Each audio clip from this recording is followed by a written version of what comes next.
Mais cette taxe Zucman, elle est plébiscitée, pardon, vous le savez, Pierre Gattaz, par 86% des Français. Sondage IFOP, c'est une quasi-unanimité. Pourquoi les Français, dans une écrasante majorité, se trompent? Et s'ils avaient raison? Je vais vous dire, en fait, la question était très mal posée, et d'ailleurs j'aurais peut-être répondu oui aussi.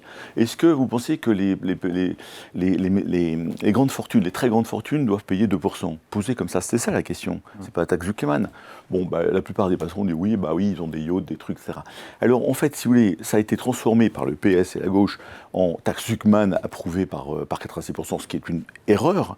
Et deuxièmement, ce qu'il faut expliquer, c'est que derrière ces patrimoines, il y a des entreprises avec des variations en bourse très fortes, et ce sont des empires, et grâce à ces empires, eh bien, il y a des emplois, LVMH, on en parle souvent, c'est 150 000 emplois, c'est des richesses, c'est des milliards d'impôts payés. Si vous voulez, on ne se rend pas compte que ces empires-là, il y a bien sûr des gens qui... Parce qu'on se dit que c'est 1800 familles qui sont visées, et ben, au lieu d'avoir 3 yachts, ils en auront 2. Mais c'est même pas des yachts, si vous voulez. Moi, je n'aime pas du tout la revue qui fait les 500 fortunes de France. On voit des yachts à toutes les pages, des grandes maisons à toutes les pages, des hélicos, etc. Mais c'est pas ça la vraie vie.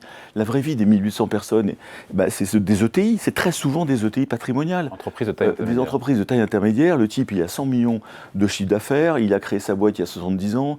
Il fait bosser 3000 gars. Il a 3 usines en France, dans la vallée de l'Arve, dans les Oyonnax. Je les connais, j'en vois plein des gens comme ça. Ce sont des besogneux, ce sont des industriels. Ils n'ont pas de yacht, ils n'ont pas de château, ils n'ont rien.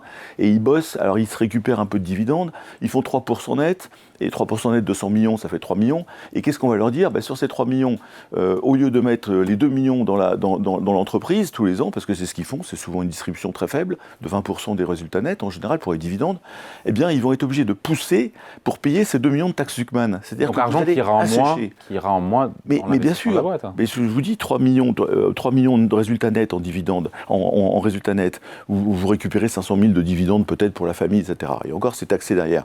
Et vous mettez 2,5 millions, c'est ce que font la plupart des boîtes que je connais, patrimoniales. Ils mettent 80% de leur résultat net dans la boîte. Donc dans le cas d'un résultat net de 3 millions, ça veut dire que vous prélevez 2 millions pour donner au gouffre insensé de la taxe Zucman qui va alimenter quoi?